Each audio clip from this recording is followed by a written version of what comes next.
Guys, അസ്സലാമു അലൈക്കും. Welcome back to my YouTube channel. അപ്പൊ നോമ്പൊക്കെ ആയിട്ട് എല്ലാവരും എങ്ങനെ ഇരിക്കുന്നു, എന്തൊക്കെയാ വിശേഷം എന്നുള്ളത് എന്തായാലും പറയാട്ടോ.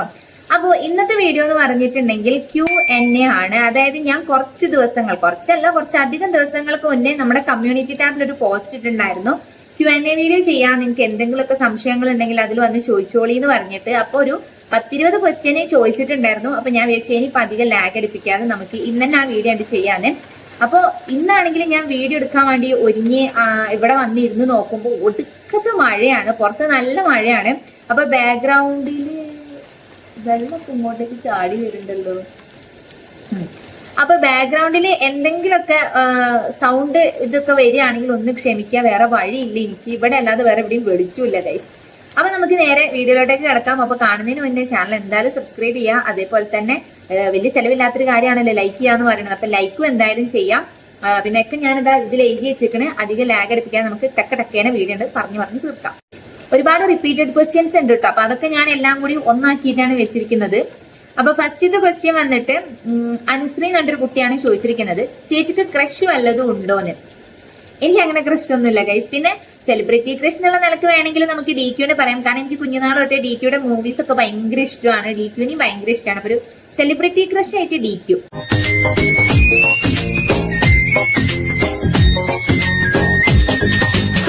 അല്ലാതെ എനിക്ക് ക്രഷ് ഒന്നുമില്ല. പിന്നെ ഫാമിലീസിനെ പരിചയപ്പെടുത്തുമെന്ന്. പിന്നെന്താ, എനിക്ക് വന്നിട്ട് വീട്ടിൽ ഉമ്മ ഉണ്ട്, ഉപ്പ ഉണ്ട്, പിന്നെ ഞങ്ങൾ 4 മക്കളാണ്. അതിൽ ഏറ്റവും മൂത്തതാണ് ഞാൻ. എന്റെ പേര് വന്നിട്ട് റബീബ സെനിയ എന്നാണ്. പിന്നെ എനിക്ക് അതിന്റെ തൊട്ട് താഴെ ഒരു അനിയനുണ്ട്. ഓന്റെ പേര് മുഹമ്മദ് അജ്മൽ എന്നാണ്. ഓന് ഡിഗ്രി സെക്കൻഡ് ഇയർ പഠിച്ചുകൊണ്ടിരിക്കുകയാണ്. വീഡിയോയിൽ കാണാൻ ചാൻസ് കുറവാണ്, കാരണം വീഡിയോന്റെ ഫ്രണ്ടിലൊന്നും അധികം വരുന്ന ഒരാളല്ല. പിന്നെ വന്നിട്ട് അതിന്റെ തൊട്ട് താഴെ ഒരു അനിയത്തി ഉണ്ട്. ഓളെ പിന്നെ നിങ്ങൾ എല്ലാവരും കണ്ടിട്ടുണ്ടാകും, നൗറ. ഓള് വന്നിട്ട് 7ാം ക്ലാസ്സിലാണ് പഠിക്കുന്നത്. അതിന്റെയും താഴെ എനിക്കൊരു അനിയനുണ്ട്, UKGയിലാണ്. നവീദ് റഹ്മാൻ എന്നാണ് പേര്. മുന്നത്തെ വ്ളോഗിലൊക്കെ എന്നോട് കുറച്ച് ആൾക്കാർ ചോദിക്കലുണ്ട് എന്റെ കുട്ടിയാണോ എന്നൊക്കെ. എന്റെ കുട്ടിയൊന്നുമല്ല ഗൈസ്, എന്റെ അനിയനാണ്. പക്ഷെ ഒരു 10-18 കല്യാണം കഴിച്ചിട്ടുണ്ടെങ്കിൽ എനിക്ക് ആ പ്രായത്തിലൊരു മോനൊക്കെ ഉണ്ടാവേണ്ടതായിരുന്നു. അപ്പോ അത് അങ്ങനെ. പിന്നെ അതിന്റെ കൂടെ ചേച്ചിക്ക് എത്ര വയസ്സായി എന്നും പറയണം. എനിക്ക് വന്നിട്ട് കണ്ട എത്ര ഉണ്ടാവുന്ന ആൾക്കാരോട് ചോദിച്ച ആൾക്കാർ പറയും 18-19 എന്നൊക്കെ. ഞാൻ അത്ര ചെറിയ കുട്ടിയൊന്നുമല്ല. ഞാൻ വളരെയധികം പ്രായം പക്വതയൊക്കെ ഉള്ളൊരു കുട്ടിയാണ്. എന്റെ വയസ്സ് വന്നിട്ട് 23 വയസ്സാണ്. ഒരുപാട് പേർക്കുള്ള സംശയമാണ്. ഞാൻ ലൈവ് ഇട്ടാലും അല്ലാത്തപ്പോഴൊക്കെ ഒത്തിരി പേര് ചോദിക്കുന്ന ഒരു കാര്യമാണ്. അടുത്തത് വന്നിട്ട് ഷെഹനാസ് ആണ് ചോദിച്ചിട്ടുള്ളത്. Favourite content creator, your place and district, your siblings, drawing class attend ചെയ്തിട്ടുണ്ടോ? ഫേവറേറ്റ് കോണ്ടന്റ് ക്രിയേറ്റേഴ്സ് ഒരുപാട് പേരുണ്ട്. എനിക്ക് കുറെ ആൾക്കാരുടെ വീഡിയോസ് ഭയങ്കര ഇഷ്ടമാണ്, ഞാൻ കാണാറുണ്ട്. എന്റെ ഫീഡിൽ എപ്പോഴും വരുന്ന ആൾക്കാരാണ്. അതില് കുറച്ച് ആൾക്കാരെ ഞാൻ പറയാം. വൈബ് വിത്ത് രവീണ എനിക്ക് ഭയങ്കര ഇഷ്ടമുള്ള ഒരു ചാനലാണ്. പിന്നെ അതേപോലെ തന്നെ കടിൽ ക്ലൗഡ് ആര്യയുടെ വീഡിയോസ് ഒക്കെ എനിക്ക് ഭയങ്കര ഇഷ്ടമാണ്. പിന്നെ വിനി അതിലെ കുക്കുവിനൊക്കെ എനിക്ക് ഭയങ്കര ഇഷ്ടമാണ്. അങ്ങനെ എനിക്ക് ഇഷ്ടമുള്ള കുറെ ചാനലുകൾ ഉണ്ട്. നിങ്ങളുടെ ഫേവറേറ്റ് ചാനൽ ഏതാന്നുള്ളത് താഴെ കമന്റിൽ പറയാൻ മറക്കണ്ട. ഓക്കെ, അടുത്ത your place and district. Correct ആയിട്ട് പറയാനാണെങ്കിൽ എന്റെ വീട് വന്നിട്ട് തമിഴ്നാട് സ്റ്റേറ്റ്, നീലഗിരി ഡിസ്ട്രിക്ട്. എന്റെ വീടിന്റെ ഏരിയനെ കോട്ടൂർ എന്ന് പറയും. അതാണ് ശരിക്കും പറയുകയാണെങ്കിൽ. പിന്നെ ചോദിക്കുന്ന ആൾക്കാരോടൊക്കെ ഞാൻ ഇടക്ക് പറയും മനസ്സിലാവാൻ വേണ്ടിയിട്ട്. നീലഗിരി ഡിസ്ട്രിക്ട് എന്നൊക്കെ പറഞ്ഞാൽ എല്ലാവർക്കും പെട്ടെന്ന് മനസ്സിലായിക്കൊള്ളുന്നില്ല. അപ്പൊ ഞാൻ പറയും കേരളം വയനാട് ആണ് എന്നുള്ളത്. അത് അങ്ങനെ തന്നെയാണ്. കാരണം വയനാട് നീലഗിരി ബോർഡറിലായിട്ടാണ് എന്റെ വീട് വരുന്നത്. എന്റെ വീട്ടിൽ നിന്ന് മുറ്റത്തോട്ട് ഇറങ്ങി റോഡിലോട്ട് ഇറങ്ങി 2 ചാട്ടം ചാടിയ ചെക്ക് പോസ്റ്റ്, പിന്നെ 2 ചാട്ടം ചാടിയാലാണ് വയനാട്ടിലെത്തുക. അതായത് 4 ചാട്ടത്തിന്റെ ഡിഫറൻസേ ഉള്ളൂ എന്നാണ് ആ പറഞ്ഞതിന് അർത്ഥം. അപ്പോ കറക്റ്റ് ബോർഡറിലാണ്. ബോർഡർ കഴിഞ്ഞിട്ട് തമിഴ്നാട്ടിലെ ആദ്യത്തെ വീടാണ് എന്റേത്. അപ്പൊ എന്റെ കറക്റ്റ് വീടിന്റെ ലൊക്കേഷൻ പറയുകയാണെങ്കിൽ ഞാൻ തമിഴ്നാട്ടില് നീലഗിരിയിലാണ് ഗൈസ്. ഓക്കെ, പിന്നെ വന്നിട്ട് യുവർ സിബ്ലിങ്സ്. ഞാൻ പറഞ്ഞില്ല, എനിക്ക് 3 താഴോട്ടേക്ക് 3 ആൾക്കാരാണ്. അവരെ പറ്റി ഞാൻ നേരത്തെ പറഞ്ഞു. പിന്നെ ഡ്രോയിങ് ക്ലാസ് അറ്റൻഡ് ചെയ്തിട്ടുണ്ടോ? ഒരുപാട് പേർക്കുള്ള ഒരു ഡൗട്ടാണ്. ലൈവിൽ വരുമ്പോഴും കുറെ പേര് ചോദിക്കുന്ന ഒരു കാര്യമാണ് ഡ്രോയിങ് ക്ലാസ് അറ്റൻഡ് ചെയ്തിട്ടുണ്ടോ എന്നുള്ളത്. ഞാൻ ഡ്രോയിങ് ക്ലാസ് അറ്റൻഡ് ചെയ്തിട്ടില്ല. ഈ കൊറോണയുടെ സമയമൊക്കെ എത്തിയപ്പോഴേ എനിക്കൊരു ആഗ്രഹം, നമ്മളടുത്ത് ഇല്ലാത്തൊരു കാര്യം ബിൽഡ് ചെയ്ത് പഠിക്കണം, അതായത് പുതിയതായിട്ട് എന്തെങ്കിലുമൊക്കെ ഒന്ന് പഠിക്കണം എന്നുള്ളത്. അങ്ങനെ ഞാൻ കുറെ ആലോചിച്ചപ്പം എനിക്ക് നല്ലൊരു ബെറ്റർ ഓപ്ഷൻ ആയിട്ട് തോന്നിയതാണ് ഈ ഡ്രോയിങ് എന്ന് പറഞ്ഞിട്ടുണ്ടെങ്കിൽ. അങ്ങനെ ആ ഒരു കൊറോണ സമയത്താണ് പിച്ച് വെച്ച് ഞാൻ ഡ്രോയിങ്ങിലോട്ട് കാലെടുത്ത് വെക്കുന്നത്. പിന്നെ എന്റെ ഗുരു എന്ന് പറഞ്ഞാൽ യൂട്യൂബും ഇൻസ്റ്റഗ്രാമും ആണ്. അതിൽ ഒരുപാട് ആളുകളുടെ ട്യൂട്ടോറിയൽ വീഡിയോസ് കണ്ട് ഡേ ബൈ ഡേ പ്രാക്ടീസ് ചെയ്ത് 5 വർഷത്തിന്റെ അധ്വാനാണ് ഇപ്പൊ ഞാൻ ഈ വരച്ച് കാണുന്ന ചിത്രങ്ങളൊക്കെ. ഓക്കെ, അടുത്ത ക്വസ്റ്റ്യൻ വന്നിട്ട് നെഷ്വ ഡയറി എന്ന് പറഞ്ഞിട്ടുള്ള ഒരു ഇതിൽ നിന്നാണ്, എത്രയിലാ പഠിക്കുന്നതെന്ന്. അങ്ങനെയല്ല കൊച്ചി എന്നോട് ചോദിക്കണ്ടേ, എന്തിനാണ് പഠിച്ചത് എന്നാണ് ചോദിക്കേണ്ടത്. ഞാൻ PG കഴിഞ്ഞു ഗൈസ്. PG കഴിഞ്ഞിപ്പോ ഒരു 3-4-5 മാസമായിട്ട് ഇപ്പൊ വീട്ടിലുണ്ട്. ഇനിയിപ്പോ നോമ്പൊക്കെ കഴിഞ്ഞിട്ട് ഇൻഷാല്ല എന്തായാലും ഒരു ജോബ് ട്രൈ ആക്കണം എന്ന് വിചാരിക്കുന്നുണ്ട്. അപ്പൊ PG ആണ് ഗൈസ്. പഠിച്ചത് MSc കമ്പ്യൂട്ടർ സയൻസ്. അടുത്തത് അബ്ദുൽ ഖാദർ എന്ന് പറഞ്ഞിട്ടുള്ളത് എന്നാണ് ചോദിച്ചിരിക്കുന്നത്. അപ്പൊ താത്ത പഠിച്ചതൊക്കെ തമിഴിലാണോ എന്ന്. നല്ലൊരു ക്വസ്റ്റ്യൻ. നമ്മൾ പൊങ്കലിന് കിറ്റ് കൊടുക്കുന്ന ഒരു വീഡിയോ ഇട്ടിരുന്നു. അപ്പോഴാണ് ആൾക്കാർക്ക് ഇതുപോലത്തെ പല പല സംശയങ്ങളും വന്നു തുടങ്ങിയത്. ഞാനൊരു 1-ാം ക്ലാസ് തൊട്ടിട്ട് 7-ാം ക്ലാസ് വരെ പഠിച്ചത് കണ്ണൂർ കേരളത്തിലായിരുന്നു. ഉപ്പാന്റെ ജോലി അവിടെയായിരുന്നു. എന്റെ സ്റ്റാർട്ടിങ് പഠനം അവിടെ നിന്നായിരുന്നു. ഒരു 7-ാം ക്ലാസ് വരെയൊക്കെ ഞാൻ അവിടെ തന്നെ പഠിച്ചത്. പിന്നെ ഒരു 8-ാം ക്ലാസ് ഒക്കെ ആയപ്പോഴാണ് നമ്മൾ അവിടെ നിന്ന് തിരിച്ചു നമ്മുടെ സ്വന്തം നാട്ടിലോട്ട്. ഇതാട്ടെ എന്റെ സ്വന്തം നാട്. ഉപ്പാക്ക് ജോലി ആയതുകൊണ്ട് നമ്മൾ അങ്ങോട്ടേക്ക് ഷിഫ്റ്റ് ആയി പോയതായിരുന്നു. നാട്ടിലോട്ടേക്ക് തിരിച്ചു വരുന്നതും 8-ാം ക്ലാസ് തൊട്ടിട്ടാണ് ഞാൻ തമിഴ്നാട് സ്കൂളിൽ പഠിക്കുന്നതും. അപ്പൊ നമ്മുടെ ഈ ഒരു ഏരിയ എന്ന് പറഞ്ഞാൽ കേരളം തമിഴ്നാട് ബോർഡർ ആയതുകൊണ്ട് ഇവിടെ ഒരു 90% മലയാളികളാണ്. 90 ഒരു 95% മലയാളികളാണ്. മൊത്തം മലയാളീസ് ആണ്. തമിഴിൽ കുറച്ച് പേരേ ഉള്ളൂ. പിന്നെ മൂപ്പന്മാര്, ആദിവാസികൾ, അങ്ങനെ മൊത്തത്തിൽ മിക്സ് ആയിട്ടുള്ള ഒരു ഏരിയ ആയതുകൊണ്ട് നല്ല രസമാണ് കേട്ടോ. അപ്പോ കൂടുതലും മലയാളീസ് ആയതുകൊണ്ട് ഈ ബോർഡറിലുള്ള കുറച്ച് സ്കൂളുകളിൽ മലയാളം മീഡിയം ഉണ്ട്, ഇംഗ്ലീഷ് മീഡിയം ഉണ്ട്, തമിഴ് മീഡിയം ഉണ്ട്. കാരണം അധികം മലയാളീസ് ആണല്ലോ. പക്ഷേ നമ്മൾ തമിഴ്നാട്ടിൽ അങ്ങോട്ടും ഇങ്ങനെ പോയിക്കൊണ്ടിരിക്കുന്ന സമയത്തുള്ള സ്കൂളുകളിലൊക്കെ മലയാളം ഉണ്ടാവില്ല, തമിഴും ഇംഗ്ലീഷും മാത്രമേ ഉണ്ടാവുള്ളൂ.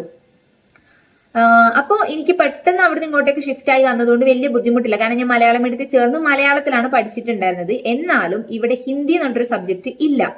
ഹിന്ദി എന്തുകൊണ്ടാണ് ഇല്ലാത്തതെന്ന് എനിക്കറിയില്ല. പക്ഷെ പ്രൈവറ്റ് സ്കൂളുകളിലൊക്കെ ഒരു 8-ാം ക്ലാസ് 7-ാം ക്ലാസ്സിലൊക്കെ ഹിന്ദി പഠിപ്പിച്ചാലും പിന്നെ അത് സ്കിപ്പ് ചെയ്യും. കാരണം നമ്മുടെ 10-ാം ക്ലാസ്സിലെ മെയിൻ എക്സാമിന് ഹിന്ദി ഇല്ല. ഹിന്ദി എഴുതേണ്ട ആവശ്യം വരുന്നില്ല.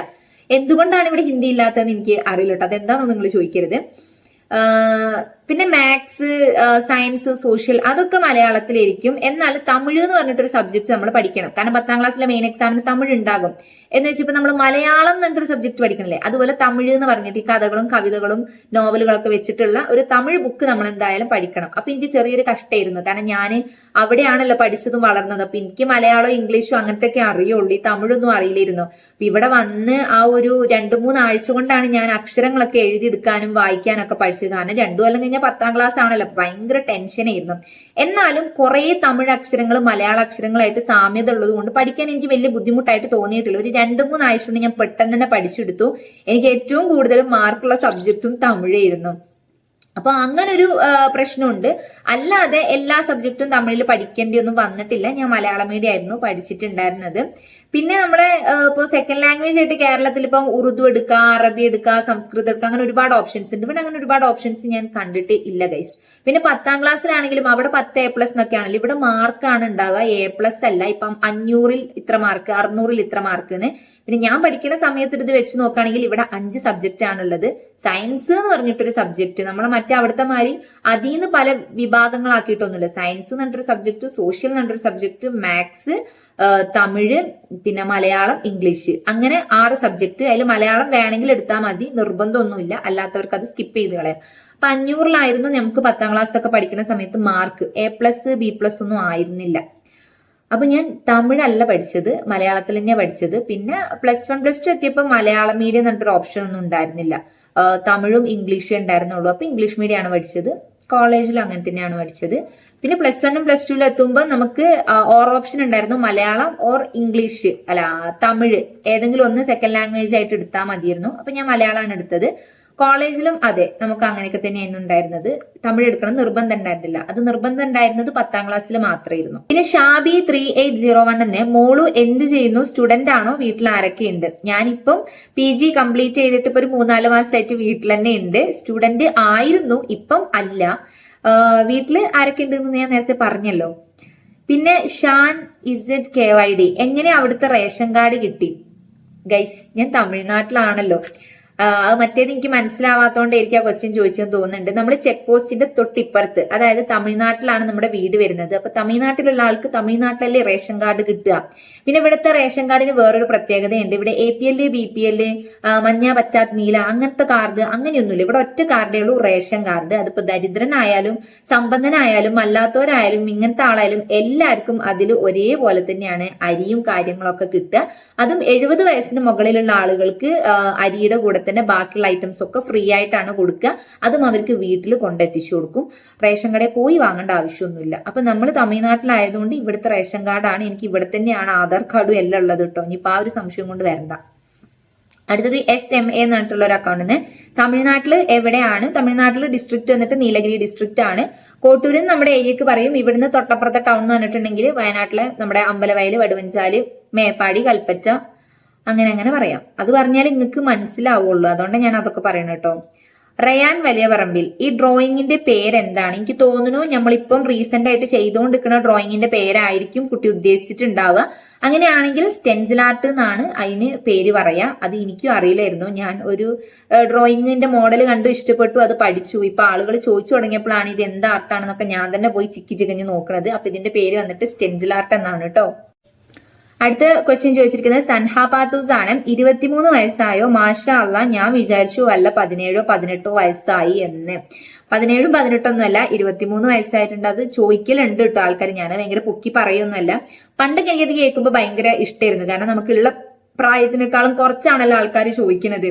ഇപ്പോഴും ഇഷ്ടമൊക്കെ തന്നെയാണ്. പക്ഷെ ഇപ്പൊ ചെറിയൊരു സങ്കടം എന്താ വെച്ചാല്, ചില സ്ഥലത്ത് പോകുമ്പോൾ ഇപ്പൊ ഒരു 10ലോ +1 പഠിക്കുന്ന കുട്ടികൾ ഞാനും ആ പ്രായക്കാരിയാന്ന് വിചാരിച്ചിട്ട് എന്താടി അവിടെ ഇരിക്കടി അങ്ങോട്ട് ആക്കടി എന്നൊക്കെ പറയാം. അപ്പൊ പെട്ടെന്ന് കേൾക്കുമ്പോൾ എനിക്ക് ഒരുമാതിരി ആകുമെങ്കിലും കുഴപ്പമില്ല, നമ്മളത് ഓക്കെ കുഴപ്പമില്ലാത്ത രീതിക്ക് അങ്ങനെ എടുക്കും. പിന്നെ ഇങ്ങനെ ഓരോ വിശേഷങ്ങളൊക്കെ ചോദിച്ചുകൊണ്ട് വരുമ്പോഴേക്കും എന്ത് ചെയ്യാ, അപ്പൊ ഞാൻ ഇങ്ങനെ PG കഴിഞ്ഞു. അപ്പൊ ഇങ്ങനെ PG കഴിഞ്ഞു താത്ത ആ പാത്രം കണ്ടെടുത്ത. അപ്പൊ ഇങ്ങനെ ആ താത്തയിലോട്ട് അത് അവര് മാറും കേട്ടോ. അപ്പൊ അവര് പറയും പെട്ടെന്ന് കണ്ടപ്പോ മനസ്സിലായില്ല, അതുകൊണ്ടാട്ടോ ബഹുമാനം തരാത്തിന്ന്. അപ്പൊ ബഹുമാനം ആൾക്കാരെയൊക്കെ ഒന്ന് ചോദിച്ചു വാങ്ങേണ്ട ഒരു അവസ്ഥയാണ് എനിക്ക്. ആ ഒരു വിഷമം മാത്രമേ ഉള്ളൂ, അല്ലാത്ത രീതിക്ക് സന്തോഷവതിയാണ് ഗൈസ്.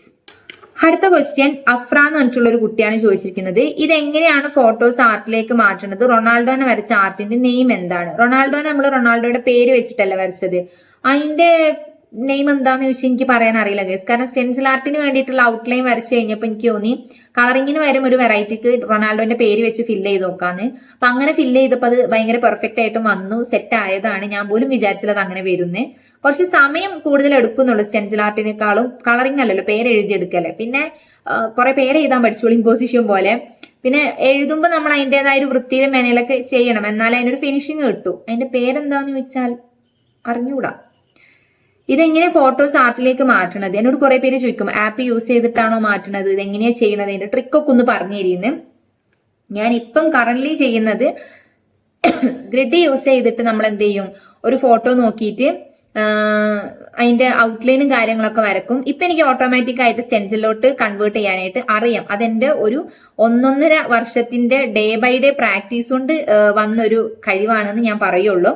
പക്ഷെ ഞാനിത് തുടക്കത്തിൽ പഠിക്കാൻ വേണ്ടിയിട്ട് കുറെയൊക്കെ റെഫറൻസ് ഞാൻ പിൻട്രസ്റ്റിൽ ഇത് ഓൾറെഡി ചെയ്തു വെച്ച പിക്ചേഴ്സ് ഉണ്ടാവില്ല, അത് നോക്കിയിട്ടാണ് ആദ്യത്തൊക്കെ വരച്ചിട്ടുണ്ടായിരുന്നത്.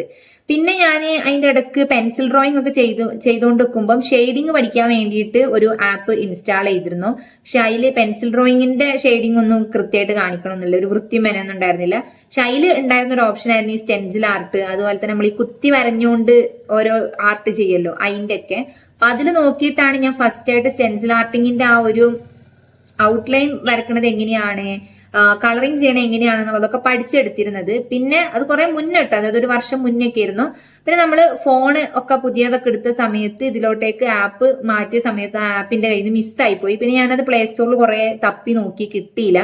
കാരണം കിട്ടുകയാണെങ്കിൽ ഈ ചോദിക്കുന്ന ആൾക്കാർക്കൊക്കെ അത് അയച്ചു കൊടുക്കാമെന്ന് വെച്ചിട്ട് എനിക്ക് തോന്നുന്ന ആപ്പ് തന്നെ എടുത്തു പോയിട്ടുണ്ടാവുന്നത്, നോക്കിയിട്ട് കിട്ടിയില്ല. ഞാൻ നോക്കട്ടെ, സിമിലർ ആയിട്ടുള്ള ഏതെങ്കിലും സൈറ്റോ ആപ്പോ എന്തെങ്കിലുമൊക്കെ ചെക്ക് ചെയ്തിട്ട് കിട്ടുകയാണെങ്കിൽ നിങ്ങൾക്ക് ഞാൻ പറഞ്ഞു തരുന്നുണ്ട് കേട്ടോ. ഇപ്പം എനിക്ക് നമ്മുടെ ഡ്രോയിങ്ങിന്റെ ഔട്ട്ലൈൻ കറക്റ്റ് ആയി കഴിഞ്ഞാൽ സ്റ്റെൻസിൽ ആർട്ടിലോട്ട് കൺവേർട്ട് ചെയ്യാനായിട്ട് ഏറെക്കുറെയൊക്കെ അറിയാം.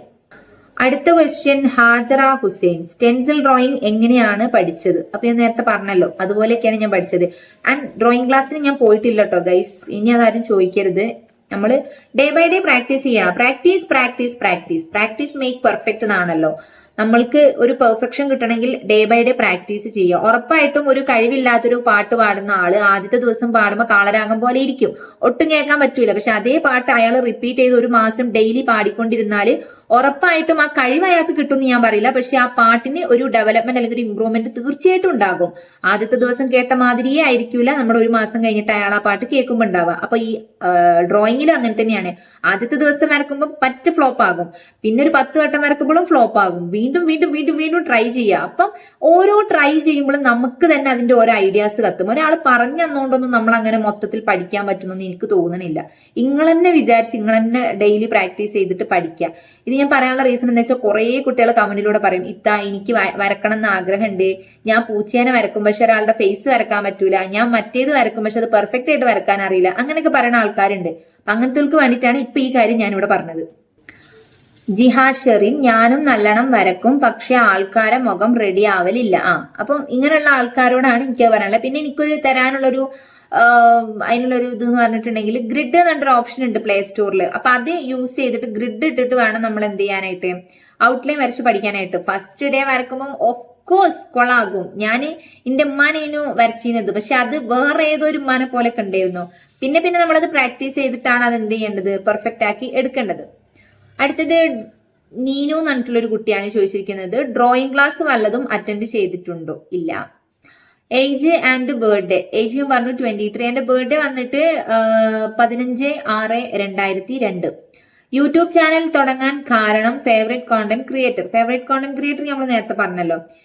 ഇതാണ് ലാസ്റ്റ് ക്വസ്റ്റ്യൻ കേട്ടോ. അപ്പൊ യൂട്യൂബ് ചാനൽ തുടങ്ങാൻ കാരണം, യൂട്യൂബ് ചാനൽ തുടങ്ങാനായിട്ട് അങ്ങനെ പ്രത്യേകിച്ച് വലിയ റീസണും കാര്യങ്ങളൊന്നും ഇല്ല. എനിക്ക് ഭയങ്കര ഇഷ്ടമാണ് ഇങ്ങനെ വള ചറ പറയാനെ വർത്താനം പറഞ്ഞുകൊണ്ടിരിക്കാന്. അപ്പം ഇങ്ങനെ ക്യാമറയുടെ മുന്നിലാണെങ്കിലും നമുക്ക് ഇങ്ങനെ കുറെ കഥയൊക്കെ പറഞ്ഞിരിക്കാം. പിന്നെ അതേപോലെ തന്നെ നമുക്ക് ഒരു കഴിവുണ്ടെങ്കിൽ ആ കഴിവ് ഒരു 10 പേരെ കാണിച്ച് അവരൊരു അഭിപ്രായം പറയുമ്പോഴാണ് നമുക്ക് അതിന്റെ അടുത്ത ലെവലിലോട്ട് പോകാനൊരു തോന്നലുണ്ടാവുക. ഞാനാണെങ്കിൽ ഡെയിലി ചിത്രം വരച്ചാലോ അല്ലെങ്കിൽ എന്തെങ്കിലും ചെയ്താലോ വീട്ടുകാർക്കാണല്ലോ കാണിച്ചു കൊടുക്കുക. വേറെ അഭിപ്രായം പറയാനായിട്ടൊന്നും ആരുമില്ല. അപ്പൊ യൂട്യൂബ് എന്ന് പറഞ്ഞാൽ അതിനൊരു ബെസ്റ്റ് പ്ലാറ്റ്ഫോം ആണല്ലോ. അപ്പൊ ഞാൻ എന്ത് കാര്യം ചെയ്താലും നിങ്ങൾക്ക് കാണിച്ചു തരുമ്പം ഒരു 100 ആള് കാണുമ്പം ഒരാളെങ്കിലും പറയല്ലോ കൊള്ളാം മോളെ, അടിപൊളി, നല്ലതാണ് എന്ന്. അപ്പം അങ്ങനത്തെ ഒരു എന്താ പറയുക പ്രോത്സാഹനം കിട്ടാൻ വേണ്ടിയിട്ടാണ് യൂട്യൂബ് എനിക്ക് തുടങ്ങാൻ അതല്ല റീസൺ. പക്ഷെ ഇപ്പൊ ഞാൻ യൂട്യൂബ് കൊണ്ട് എനിക്ക് കിട്ടുന്ന ഒരു സന്തോഷം അതാണ്. നമ്മുടെ ഏതൊരു കാര്യങ്ങളാണെങ്കിലും അത് അംഗീകരിക്കാനും അതിന് കുറ്റം കുറവുണ്ടെങ്കിൽ അത് പറഞ്ഞു തരാനും, അത് അംഗീകരിക്കാതെ നമ്മളെ കുറെ കുറ്റം പറയാനും കുറെ ആൾക്കാരുണ്ടാകും. എങ്ങനെയാണെങ്കിലും എനിക്കതൊരു പ്രചോദനം മാത്രമാണ്. അപ്പൊ ആ ഒരു നിലക്ക് നോക്കുകയാണെങ്കിൽ ഇപ്പൊ യൂട്യൂബ് ചാനൽ കൊണ്ടുപോകാനുള്ള കാരണം അതാണ്. തുടങ്ങാൻ പ്രത്യേകിച്ച് കാരണമൊന്നും ഉണ്ടായിരുന്നില്ല. പെട്ടെന്ന് എനിക്കത് തുടങ്ങണം, ഒരു ആക്റ്റീവായിട്ട് എന്തെങ്കിലുമൊക്കെ ഒരു കാര്യങ്ങൾ ചെയ്യണം എന്നൊക്കെ തോന്നിയിട്ട് അങ്ങനെയൊക്കെ തുടങ്ങിയതാണ്. ഇപ്പൊ ഞാൻ യൂട്യൂബ് ചാനൽ തുടങ്ങിയത് കൊണ്ടാണ് കോണ്ടന്റിന് വേണ്ടി ഞാൻ ഡെയിലി വരക്കാൻ തുടങ്ങിയത്. അതുകൊണ്ടാണ് എന്റെ വര ഇമ്പ്രൂവ് ആയത്. ഇപ്പൊ ഞാൻ കഴിഞ്ഞ ദിവസം ഇട്ടൊരു വീഡിയോ ഉണ്ട്, ഒരു ഷോർട്ട് വീഡിയോ, അതിൽ ഞാൻ കാണിച്ചിട്ടുണ്ടായിരുന്നു എന്റെ ഒരു ഡ്രോയിങ് ജേണി വന്നിട്ട്. അപ്പോ അങ്ങനെയാണ് എന്റെ ഈ പല പല കാര്യങ്ങളുടെ വളർച്ചയ്ക്ക് ഒരു കാരണമായിട്ടുണ്ട് യൂട്യൂബ്. അതുകൊണ്ട് എനിക്ക് യൂട്യൂബ് ചാനൽ തുടങ്ങിയത് ഒരു നല്ല ബെസ്റ്റ് ചോയ്സ്, ഞാൻ എടുത്തതിൽ നല്ല ബെസ്റ്റ് ചോയ്സ് ആയിട്ടാണ് എനിക്ക് തോന്നുന്നത്. അപ്പോൾ ഇതൊക്കെയാണ് ചോദിച്ചിട്ടുണ്ടായിരുന്ന ക്വസ്റ്റ്യൻസ്. അപ്പൊ നിങ്ങൾ ചോദിച്ച കാര്യങ്ങൾക്ക് ഞാൻ മറുപടി പറഞ്ഞിട്ടുണ്ട്. ഇനി വേറെ എന്തെങ്കിലുമൊക്കെ അറിയാനോ ചോദിക്കാനോ പറയാനൊക്കെ ഉണ്ടെങ്കിൽ താഴെ കമന്റ് ബോക്സിൽ ചോദിച്ചാൽ മതി. അപ്പൊ എന്തായാലും വീഡിയോ ഞാൻ നിർത്താണ്. എന്റെ തൊണ്ടക്കുഴിയിലെ വെള്ളമൊക്കെ വറ്റി ഗൈസ്. എനിക്കിങ്ങനെ കുറെ നേരം വർത്താനം പറയുമ്പോൾ തലവേദനയൊക്കെ എടുക്കാൻ തുടങ്ങും. അപ്പൊ എന്തായാലും നമ്മുടെ വീഡിയോ ഇത്രയൊക്കെ ഉള്ളൂ. അപ്പോൾ ചോദിച്ച ക്വസ്റ്റ്യനൊക്കെ ആൻസർ ചെയ്തു. ഇനി വേറെ എന്തെങ്കിലുമൊക്കെ വീഡിയോ ചെയ്യണമെന്നുണ്ടെങ്കിൽ സജഷൻസ് ഉണ്ടെങ്കിൽ താഴെ കമന്റ് ബോക്സിൽ എന്തായാലും പറയാ. ആൻഡ് വീഡിയോ ഇഷ്ടമായിട്ടുണ്ടെങ്കിൽ ലൈക്ക് ചെയ്യുക, ഷെയർ ചെയ്യുക, സബ്സ്ക്രൈബ് ചെയ്യുക. എന്റെ വർത്താനം തൊള്ളടലും കാരണം തോന്നുന്നുണ്ട് മഴ വരെ നിന്നുപോയി. പിന്നെ അടുത്ത വീഡിയോ ആയിട്ട് വരുന്നത് വരെ ടാറ്റാ ബൈ, സീ യു.